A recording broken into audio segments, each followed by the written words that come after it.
அதிமுக தலைமையிலான என்டிஏ கூட்டணியில் இணைந்தார் அமமுக பொதுச் செயலாளர் டிடிவி தினகரன். சென்னை தாஜ் கோரமண்டல் நட்சத்திர விடுதியில் பியூஷ் கோயலை நேரில் சந்தித்து கூட்டணியில் இணைந்தார்.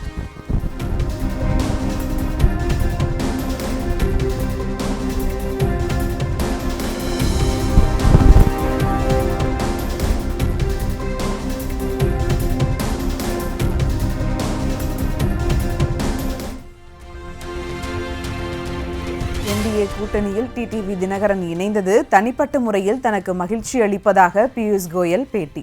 தமிழ்நாட்டின் நலனுக்கு எதிரான ஊழல் நிறைந்த திமுக அரசை ஒரே குடும்பமாக ஒன்று சேர்ந்து வீழ்த்துவோம் எனவும் திட்டவட்டம். I am indeed honored and delighted, personally very happy, has decided to come back to the NDA family. We will all work together as one family and we will defeat the anti-Bharat, anti-India DMK alliance. We will make sure that all the corruption of Thiru Stalin, of Thiru Udaynidhi, of his brother-in-law Thiru Sabrishan, all of this corruption of DMK will be exposed before the people of Tamil Nadu and the NDA alliance. தமிழ்நாட்டில் மீண்டும் ஜெயலலிதா ஆட்சி அமைவதற்கான மீண்டும் கூட்டணி. அதிமுக தலைமையிலான தேசிய ஜனநாயக கூட்டணியில் அமமுக இணைந்தது குறித்து டிடிவி தினகரன் விளக்கம். அம்மாவின் ஆட்சியை மீண்டும் தமிழ்நாட்டில் அமைக்க வேண்டும் என்பதற்காக மீண்டும் நாங்கள் என்டிஏவில் இணைந்திருக்கோம்.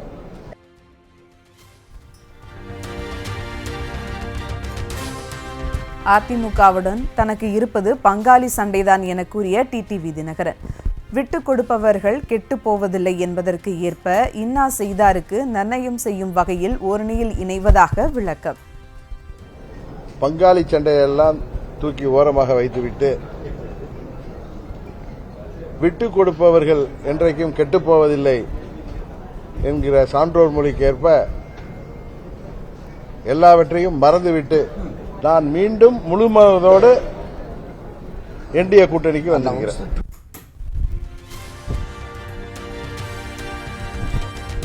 தேசிய ஜனநாயக கூட்டணியில் இணைந்துள்ள டிடிவி தினகரனை அன்போடு வரவேற்பதாக அதிமுக பொதுச் செயலாளர் இபிஎஸ் பதிவு. மக்கள் நலனை குறிக்கோளாக கொண்டு அனைவரும் ஒன்றாக இணைந்து திமுக குடும்ப ஆட்சியின் பிடியிலிருந்து தமிழகத்தை மீட்போம் என சூளுரை.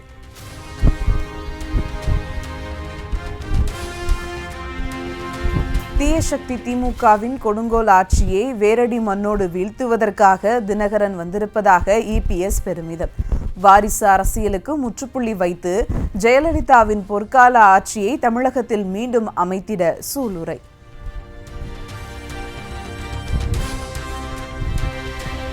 தேவை ஏற்பட்டால் எடப்பாடி பழனிசாமியை சந்திப்பேன் என டிடிவி தினகரன் பேட்டி. என்டிஏ கூட்டணியின் முதலமைச்சர் வேட்பாளரே அனைவருக்கும் தெரியும் எனவும் பேச்சு. தேவை ஏற்படும் பொழுது சந்திப்போம். என்டிஏ கூட்டணியின் முதலமைச்சர் வேட்பாளர் யார் என்பது உங்களுக்கு தெரியும். திரும்ப திரும்ப கேட்டீங்கன்னா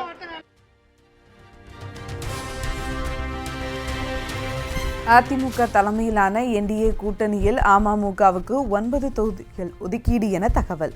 9 சட்டமன்ற தொகுதிகளுடன் ஒரு ராஜ்யசபா சீட் ஒதுக்கப்பட்டு ஒப்பந்தம் இறுதியாகிறது.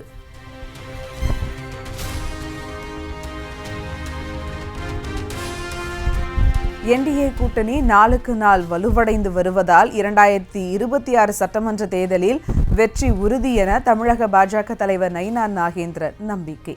டிடிவி தினகரனின் அரசியல் அனுபவமும் தேர்ந்த வியூகங்களும் வரும் சட்டமன்ற தேர்தலில் முக்கிய பங்கு வகிக்கும் என அண்ணாமலையும் வரவேற்பு.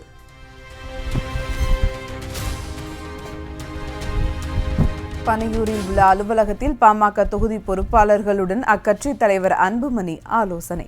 சட்டமன்ற தேர்தல் பணிகள் தொடர்பாக பல்வேறு அறிவுறுத்தல்களை வழங்கி வருவதாக தகவல்.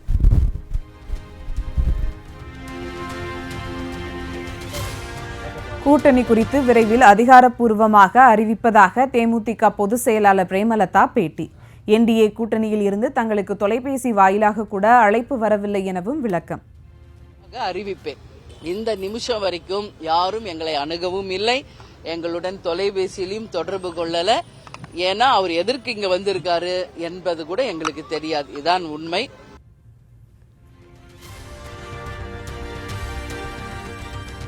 சென்னையில் செய்தியாளர் சந்திப்பை தவிர்த்த முன்னாள் முதலமைச்சர் ஓபிஎஸ்ஸின் அடுத்த கட்ட நடவடிக்கை குறித்து கேட்க சென்றபோது பாராமுகம்.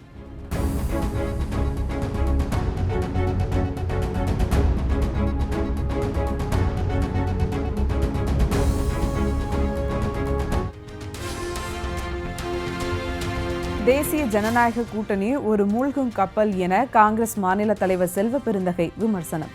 எடப்பாடி பழனிசாமி பெயரையே சொல்ல தயங்குபவர் எப்படி அவருடன் ஒரே மேடை ஏறுவார் என்றும் கேள்வி.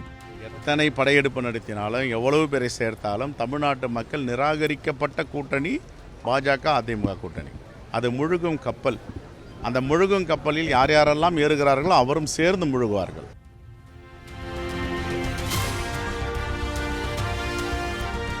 சென்னையில் காலையில் விலை உயர்ந்த 3 மணி நேரத்தில் மீண்டும் அதிகரித்து புதிய உச்சம் தொட்ட தங்கம் விலை. இன்று மட்டும் சவரனிற்கு 4120 ரூபாய் உயர்ந்து 1,15,320 ரூபாய்க்கு விற்பனை.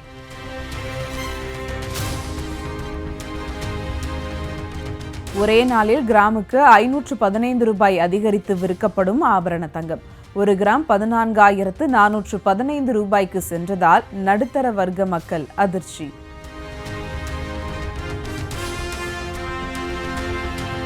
காலையில் விலை உயராத நிலையில் பகல் 1 மணி நிலவரப்படி கிராமுக்கு 5 ரூபாய் உயர்ந்தது வெள்ளியின் விலை. 1 கிராம் 345 ரூபாய்க்கும் 1 கிலோ 3,45,000 ரூபாய்க்கும் விற்கப்படுகிறது.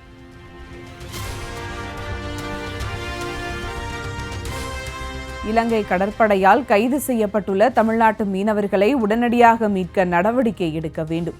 வெளியுறவு அமைச்சர் ஜெய்சங்கருக்கு முதலமைச்சர் மு.க.ஸ்டாலின் கடிதம்.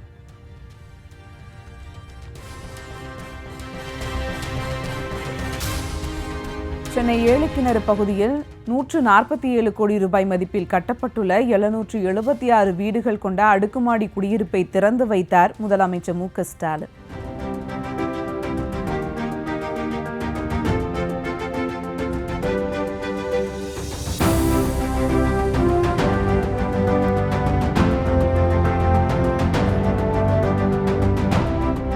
வால்டாக்ஸ் சாலையில் புதிதாக அமையும் அடுக்குமாடி குடியிருப்புகளுக்கும் அடிக்கல்.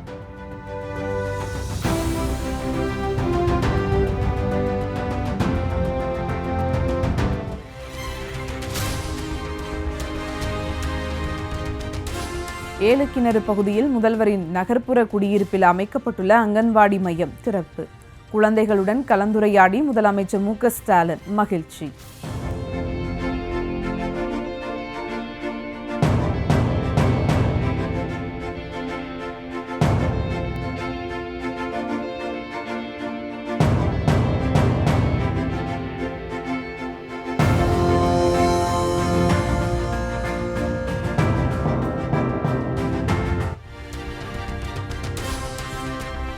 ஓபிஎஸ் ஆதரவாளர்களில் மிக முக்கியமானவரான முன்னாள் அமைச்சர் வைத்தியலிங்கம் திமுகவில் இணைந்தார்.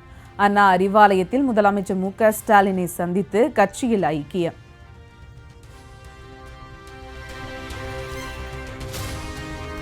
கூட்டணி தொடர்பாக முடிவெடுப்பதில் ஓபிஎஸ் காலம் தாழ்த்தியதால் திமுகவில் இணைந்ததாக வைத்தியலிங்கம் விளக்கம். அண்ணா தொடங்கிய தாய் கழகத்தில் இணைந்தது மகிழ்ச்சி அளிப்பதாகவும் பேட்டி.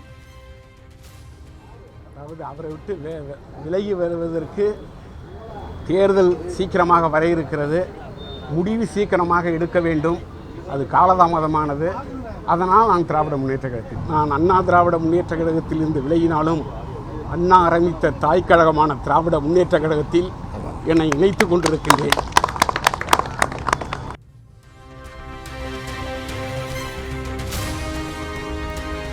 கொரத்தநாடு எம்எல்ஏ பதவியை ராஜினாமா செய்தார் முன்னாள் அமைச்சர் வைத்தியலிங்கம். சட்டப்பேரவையில் சபாநாயகர் அப்பாவுவை நேரில் சந்தித்து பதவி விலகல் கடிதம் அளித்தார்.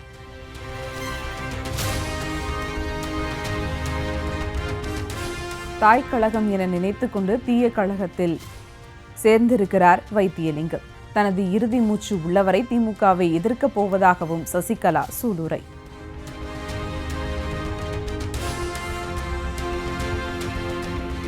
சட்டமன்ற தேர்தல் பரப்புரை பணிகளுக்கான திட்டமிடலில் இறங்கிய தமிழக வெற்றிக் கழகம். பனையூரில் அலுவலகத்தில் குழு நிர்வாகிகள் ஒன்று கூடி முக்கிய ஆலோசனை.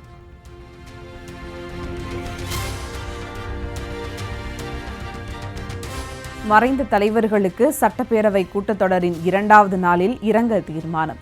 தமிழறிஞர் ஈரோடு தமிழன்பன், பட தயாரிப்பாளர் AVM சரவணன், தொழிலதிபர் அருணாச்சலம் வெள்ளையன் மற்றும் முன்னாள் உறுப்பினர்களின் மறைவுக்கு அகவணக்கம் செலுத்தி மரியாதை.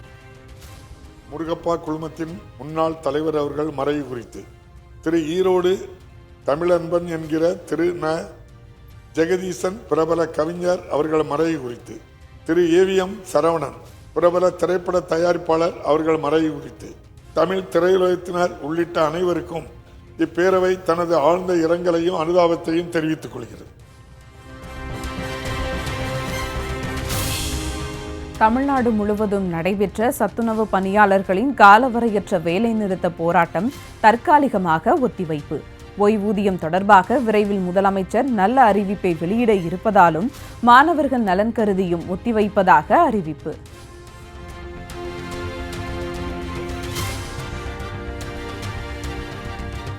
விழுப்புரம் மாவட்டம் கண்டமங்கலம் அருகே வரதட்சணைக்காக பட்டதாரி ஆசிரியை மனைவியை ஆபாச புகைப்படம் எடுத்து மிரட்டல். நகைக்காக கணவரே ஆபாச புகைப்படத்தை வைத்து மிரட்டியதால் மனமுடைந்த இளம்பெண் தூக்கிட்டு தற்கொலை செய்து கொண்ட சோகம்.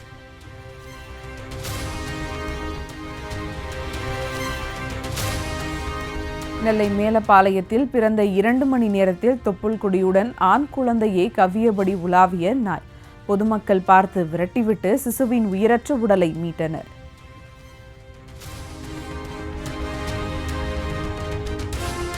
சென்னை நந்தனம் YMCA மைதானத்தில் நடைபெற்று வரும் 49வது புத்தக கண்காட்சி இன்றுடன் நிறைவு. 1000 அரங்குகளில் 10 விழுக்காடு தள்ளுபடியுடன் நூல்களை வாங்க நாள்தோறும் குவியும் வாசக கூட்டம். சென்னை வேளச்சேரி பகுதியில் சாலையோரம் கட்டுக்கட்டாக கிடந்த போலி ரூபாய் நோட்டுகளால் பரபரப்பு. சினிமா ஷூட்டிங்கிற்காக பயன்படுத்தப்பட்டவை என்பது தெரியவந்ததால் அப்புறப்படுத்திய போலீஸ்.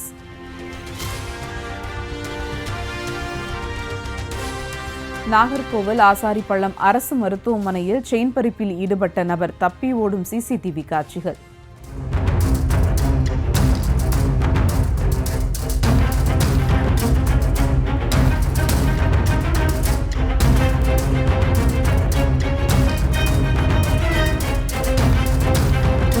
புகார் அளித்த 1 மணி நேரத்திற்குள்ளாகவே திருடனை கையும் களவுமாக பிடித்து செயினை மீட்டுக் கொடுத்த காவல்துறையினர்.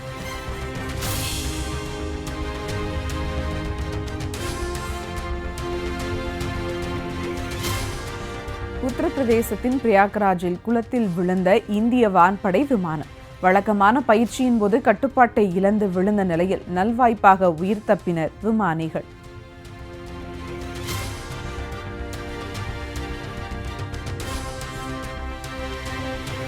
குடியரசு நாள் நெருங்குவதை ஒட்டி ஜம்முவில் பலத்த பாதுகாப்பு. துப்பாக்கி ஏந்திய பாதுகாப்பு படையினர் தீவிர கண்காணிப்பு.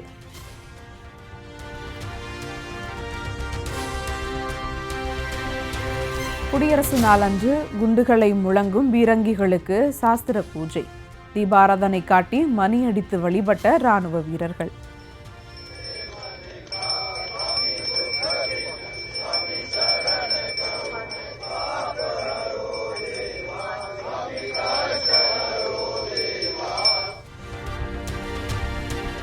சபரிமலை துவாரபாலகர் சிலை கவசங்களில் தங்கம் திருடப்பட்ட வழக்கில் கைது செய்யப்பட்ட உன்னிகிருஷ்ணன் போற்றிக்கு ஜாமீன். வழக்கில் முக்கிய குற்றவாளியாக இணைக்கப்பட்டு விசாரணை நடைபெற்று வந்த நிலையில் நீதிமன்றம் உத்தரவு.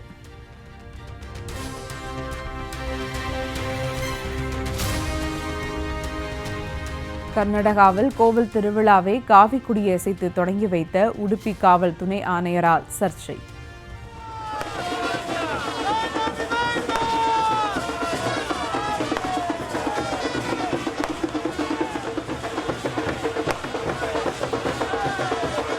பாஜக சார்பில் ஏற்பாடு செய்யப்பட்ட திருவிழாவில் அரசு ஊழியர் பங்கேற்கலாமா என கேட்டு காங்கிரஸ் போர்க்கொடி.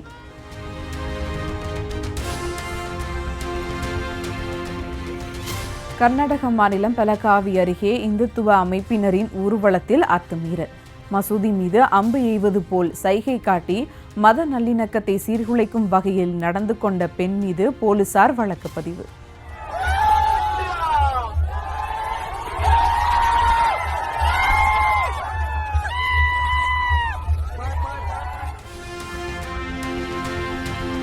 மத்திய பிரதேசத்தில் பள்ளி வாகனம் மீது அதிவேகமாக கார் மோதியதில் மாணவ சிறுவன் உயிரிழப்பு. 10க்கும் மேற்பட்ட மாணவர்கள் படுகாயங்களுடன் மீட்பு. உத்தரப்பிரதேசத்தின் கான்பூரில் திருமணமான 4 மாதத்தில் காதல் மனைவியை கழுத்தை நெரித்து கொன்ற கணவன். வெளியே சென்றுவிட்டு வீடு திரும்பியபோது மனைவி 3 பேருடன் தனிமையில் இருந்ததை கண்ட அதிர்ச்சியில் ஆத்திரம். நியூசிலாந்தின் வடக்கு பகுதியில் பெய்த கனமழையால் வெள்ளம், நிலச்சரிவு.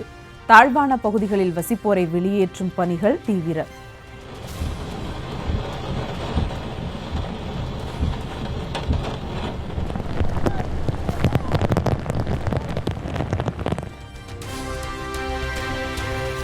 இந்தியா நியூசிலாந்து அணிகளுக்கு இடையே இன்று முதலாவது T20 கிரிக்கெட் போட்டி.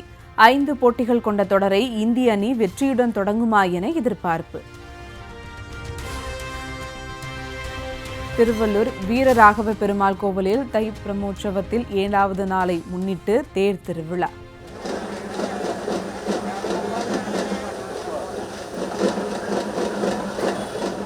ஏராளமான பக்தர்கள் பங்கேற்று சாமி தரிசனம்.